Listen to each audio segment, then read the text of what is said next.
E a notícia que eu estou falando é justamente essa aqui. Olha só, Minha Casa Minha Vida, o governo deve elevar teto de renda. Olha só os detalhes, tá? A correção dos valores é um pleito do setor da construção civil e a nova tabela sugerida pelo Ministério da Cidade para cada faixa foi baseada na quantidade de salários mínimos. A gente sabe que as faixas de renda do Minha Casa Minha Vida são selecionadas por alguns tipos de fatores. Entre eles, a gente tem o teto das cidades, né, com o limite dos imóveis, mas acima de tudo é sobre a renda familiar. E aqui a matéria do Globo traz que o ano eleitoral, olha só, é uma oportunidade. O governo quer ampliar o acesso à moradia no programa Minha Casa Minha Vida. A proposta do Ministério das Cidades, encaminhada ao grupo técnico do Conselho Curador do FGTS, que é quem subsidia o Minha Casa Minha Vida, nessa terça-feira leva a renda do faixa 4 de 12 para 13 mil reais e o teto do valor do imóvel de 500 mil para 600 mil reais. Já na faixa 3 também pode subir de 350 mil para 400 mil reais. A proposta prevê ainda reajuste na renda das famílias em todas as faixas, além do classe média. E olha só, a grande mudança está aqui. No faixa um, a renda passa de 2.850 para 3.200 reais. Isso quer dizer que aquela família que, por exemplo, tinha dois salários mínimos, né? E no bruto daria ali seus 3.200, você não conseguia enquadrar no Minha Casa Minha Vida faixa um. Então os juros aumentavam, o subsídio caía e muitas vezes você não conseguia fechar a venda para esse cliente. E agora você tem a possibilidade aqui de encaixar. Até porque, se a gente for parar para perceber a questão da inflação e do reajuste do salário, não dá para a renda ficar no mesmo lugar se o salário, por mais pífio que seja, mas ele aumenta todo ano. Então, é uma proposta que encaixa muita gente que antes não conseguia estar colocada no Minha Casa Minha Vida, ou você teria que o quê?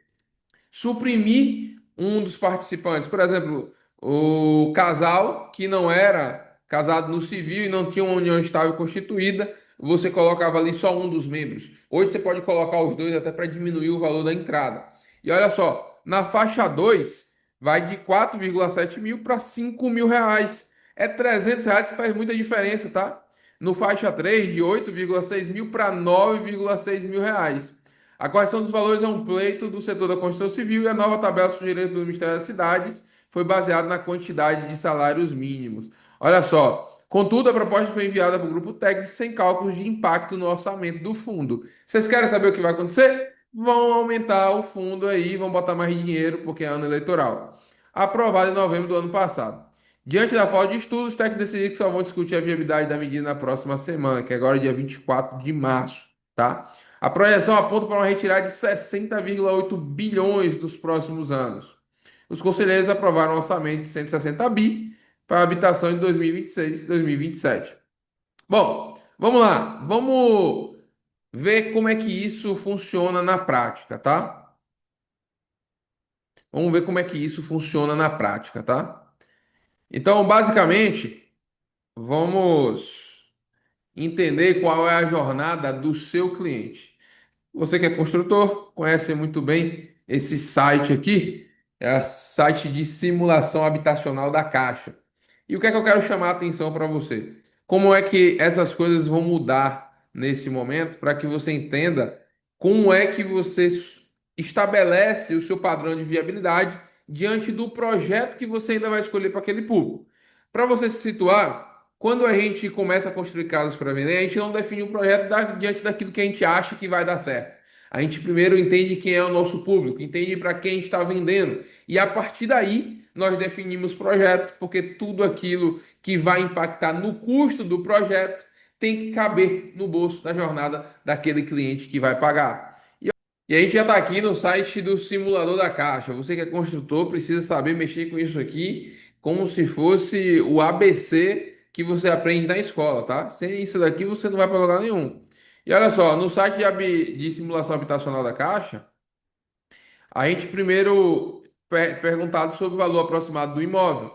E como é que você define o preço que você vai pedir para aquele imóvel que você está construindo? Vou te mostrar aqui agora uma planilha muito interessante que eu consegui no curso do Murilo Arjona, Financiamento Pro. Você que é construtor, vale a pena, tá?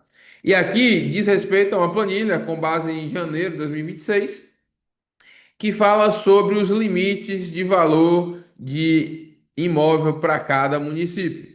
Então aqui eu vou procurar, por exemplo, o da minha cidade, na Bahia, tá? Então aqui eu vi Bahia, tá na letra I. Eu venho aqui, ó, Ipirá. Tô aqui, Ipirá. O que é que eu consigo extrair a partir dessa planilha aqui? Tá? Vou puxar aqui para o zero. Eu consigo aqui, ó, identificar a quantidade de população estimada pelo último censo, então 59.222. E por que isso? Por causa disso aqui, ó, cidades abaixo de 100 mil habitantes, esse aqui são os limites do. Esse aqui são os limites. Então, se tu mora em cidades abaixo de 100 mil habitantes, tu já sabe que tu tá nesse quadrante aqui. Se tu pega, por exemplo, eu moro numa cidade de, sei lá, 200 mil habitantes. Então, tu tá aqui enquadrado aqui. Acima de 750 mil habitantes, tu tá enquadrado aqui nesse quadrante. Enfim.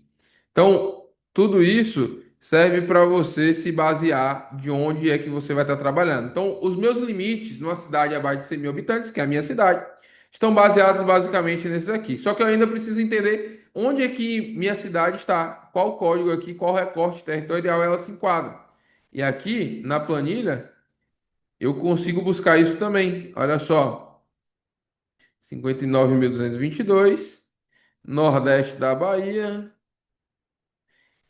recorte D. Grupo 4. Então, D4. Esse aqui são os limites da cidade de Ipirá. Então, R$ 210.000 é o valor limite vigente até hoje, tá? Então, a partir disso aqui, eu desenquadro do faixa um, tá? E aí, eu começo a dificultar ainda mais a jornada do meu cliente, que seria o faixa um. E assim consecutivamente. Mas continuando. Então aqui você consegue ver, diante da cidade que você mora, você consegue ver todos os limites que você pode seguir, inclusive por classe média, tá? E por que saber isso é tão importante, Adson? Porque você pode perder cliente simplesmente por aumentar 5 a 10 mil reais do seu imóvel. Então, se a gente pega na cidade de Pirá, e eu coloco um imóvel por R$ 220.000, naturalmente vai ser muito mais difícil para o meu cliente. Vamos ver na prática como é que isso funciona. Então, eu vou botar aqui minha cidade de Pirá e imagine que eu estou vendendo o imóvel por R$ 210.000. A partir disso, nós vamos entender que é um cliente aqui, e o limite é 2.850. Esse limite vai aumentar. É por isso que você precisa entender o quanto isso aqui mexe no nosso dia a dia. Então vamos botar aqui que ele possui dependente, 3 anos e tal, se enquadra. É o cliente perfeito por Minha Casa Minha Vida. Quando a gente pega isso aqui, ó, ele vai liberar o recurso FGTS. Eu tenho aqui uma estratégia. Você vem aqui para a tabela Price, busca diminuir aqui o máximo da entrada. Ficou a entrada de 34 mil com um subsídio de 7.973. Bom, a parcela desse cidadão ficou R$ 802. Olha o juro, 4,29. Vamos refazer agora com R$ 220.000? Olha só. Então agora nós vamos pegar e vamos colocar por R$ 220.000 o mesmo imóvel que eu estou pretendendo construir para vender aqui na cidade de Pirá. E olha só.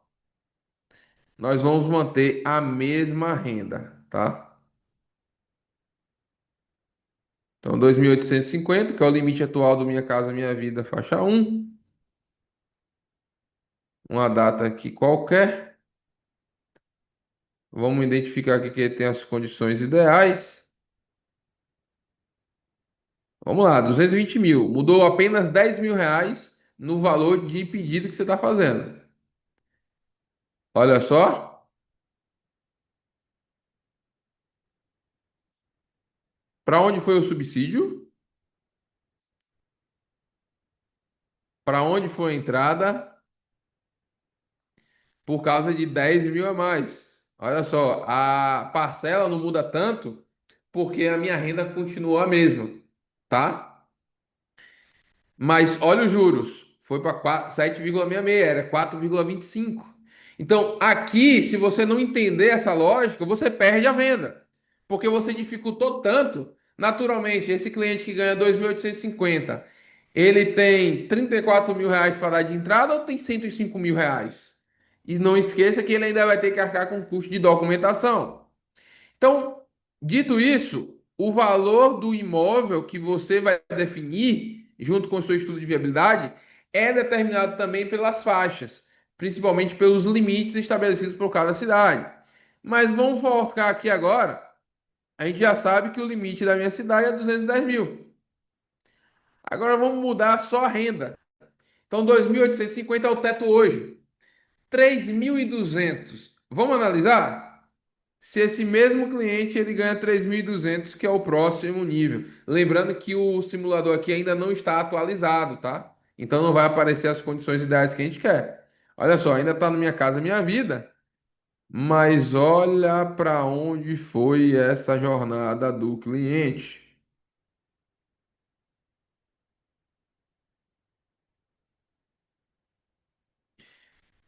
38 mil, ou seja, aumentou quase 5 mil reais a mais.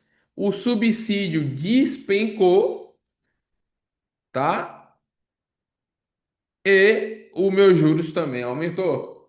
Então, naturalmente, quando a gente está lidando com um cliente do faixa um, que é o cara que está querendo trocar o aluguel pela sua parcela da casa própria, qualquer real a mais na jornada dele vai influenciar bastante. É por isso que muita gente perde venda, fica com casa aí para vender 8, 10, 12 meses, porque ele não entende essa lógica que existe entre o mercado do equilíbrio entre renda e os limites definidos pelos os cortes territoriais que a Caixa define. Então, na hora de eu estudar a minha viabilidade de terreno, eu preciso analisar não só. Então, na hora de analisar o meu estudo de viabilidade, eu preciso entender não só o meu recorte territorial, como a renda do meu cliente para definir o meu projeto. Porque se eu defino antes, eu defini um projeto aqui de 70 metros, eu vou vender por 250 mil. Você vai para uma cidade como essa de Pirá, cara, vai ser muito mais difícil. Porque a tendência é, quanto menor a cidade, da forma subdesenvolvida que o nosso país é, maior a concentração de renda. Então, tem gente muito rica ou gente muito pobre.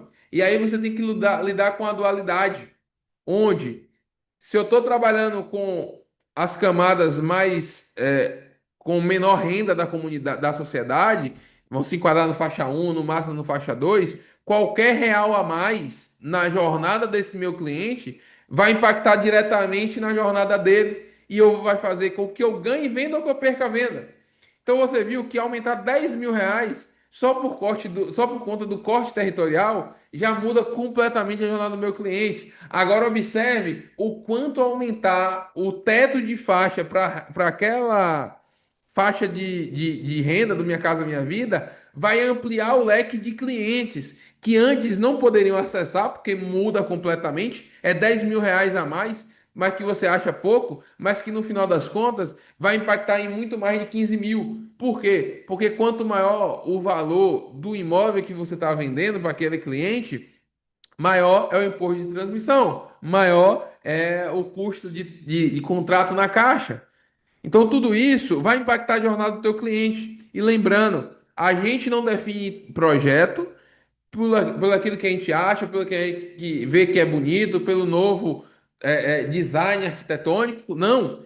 A gente define projeto a partir da análise do público, a partir de que a gente analisa quem é o cliente que a gente está vendendo, e a partir da gente entender quem é o nosso cliente, estudarmos a jornada dele e a partir daí entender qual é o projeto que se adequa à jornada desse cliente. Definindo isso, nós vamos montar o projeto de acordo com a maior facilidade possível. Ou seja, se a gente tem que vender um imóvel mais barato, menor vai ser esse projeto, com menos complexidades, com menos investimentos, com menos acabamentos vai ser esse projeto. Não é que a gente está querendo criar a pior casa possível para aquele cliente, mas a nossa jornada como empreendedores é resolver problema. Então a gente tem uma ponta, o cliente com a necessidade de trocar o aluguel pela sua casa própria, pela parcela da casa própria.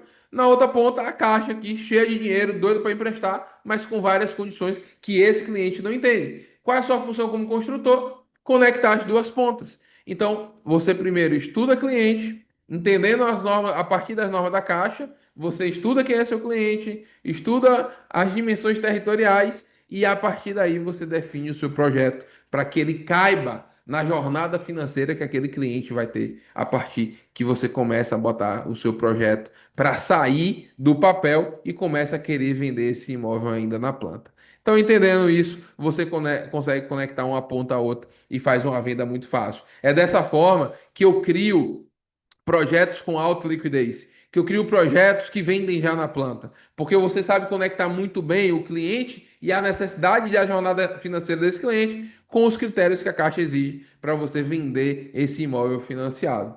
Fez sentido para você? Aprendeu como é que você pode estar deixando muito dinheiro na mesa, somente observando algumas poucas regras, e como que essa mudança vai beneficiar todo o setor da construção civil, principalmente nesse ano, que tem um dos maiores volumes históricos de crédito para você financiar? Sabendo disso, você já sabe, já começa a me seguir se você ainda não me segue, começa a seguir o canal também, ativa o sininho para receber as novas notificações, segue lá a gente no Instagram, @Adson Gomes Empreendedor, e se você quer entender mais sobre como construir casas para vender, me chama aqui no direct, manda aqui um comentário, bota se eu quero, que eu vou te chamar para a gente poder bater um papo melhor. Tamo junto, espero que esse vídeo possa ter contribuído aí com sua jornada.